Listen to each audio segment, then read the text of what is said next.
തുടങ്ങിയല്ലേ? അപ്പൊ കൊമ്പങ്ങാട് തറവാട്ടിലെ ഈശ്വര പ്രാർത്ഥനയോട് കൂടിയിട്ട് സ്റ്റാർട്ട് ചെയ്താലോ? പ്രാർത്ഥനയൊക്കെ ഉണ്ട്.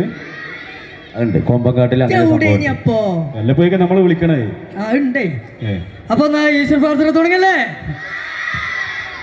കൊമ്പങ്ങാട് കോയ അവളിപ്പിച്ചിന്റെ സൈന കൊമ്പത്തിരുന്ന് പാടണ്,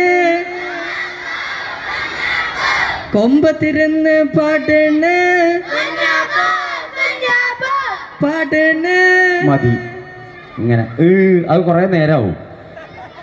ഇവർക്ക് നല്ലൊരു കൈയടി കൊടുക്കണം. അതെ, നമ്മളോ അല്ല എല്ലാരും നല്ലൊരു കൈ കൊടുത്താണ്. അടിപൊളി അടിപൊളി, ഒരു രക്ഷയില്ല. ഗംഭീരമായി. നേരത്തെ സിനിമാ വിശേഷങ്ങൾ പറഞ്ഞു.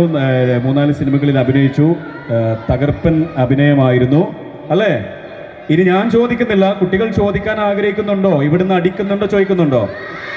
ഞാൻ ചോദിക്കുന്നില്ല കേട്ടോ. ഞാനല്ല, ഞാനല്ല, ഞാൻ ചോദിക്കുന്നില്ല. അവരിഷ്ടം.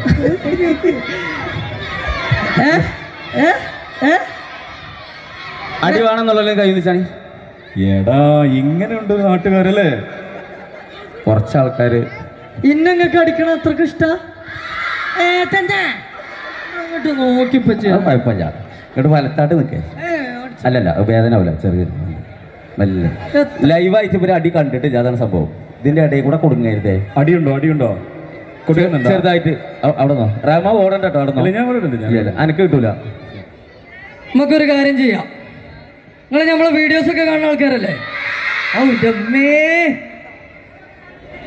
അപ്പൊ എന്നാ നമ്മള് ജാൻമണി എന്നുള്ളൊരു വീഡിയോ പണ്ട് ചെയ്തിട്ടുണ്ട്. കണ്ടിട്ടുണ്ടോ? അപ്പൊ അതിൽ ആ ഡയലോഗോട് കൂടിയിട്ട് അടിയായാലോ? ഒരട്ടടിക്കുള്ളൂ. റെഡി അല്ലേ? എന്താ ഉന്മേഷം. ഓൽക്ക് ഒരടിയൊന്നും പോരോന്നുണ്ട്. എന്തായാലും ഒരടി അടിക്കാം.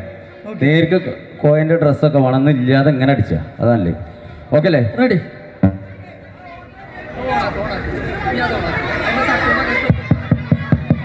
യാരത്? കൊമ്പങ്കാട് കോയ വാതിലോർക്കേ. ഇന്നക്ക് വെള്ളിയാഴ്ച. അതെന്നെ പറഞ്ഞ് വാതിലോർക്കാണ്. ജുമാക്ക് പോകാൻ നേരായി. കൊണ്ണ് ഒരറ്റത്ത് കുടിച്ച് ഒപ്പന ഡാൻസ് ആടുവേ. എൻ്റെ അമ്മ കുറ്റിപ്പുളി കുൽസ് വിചാരിച്ച് നടന്നിട്ടില്ല. പിന്നല്ലേ അയാളെ മടിയിലിരിക്കണം. ഇങ്ങോട്ട് വാ. എനിക്ക് പോണം. എനിക്ക് വീട്ടിൽ നിൽക്ക പറ്റില്ല. എനിക്ക് പോണം. ഇത് ബൈക്ക് ഒരു കുഴപ്പമില്ല. നല്ലൊരു കൈ അടിച്ചാണ്. എന്തല്ല ഇത്ര അടി കിട്ടിയിട്ടും കൈയടി തന്നെ. അടിപൊളി അല്ലേ? ഇഷ്ടായില്ലേ?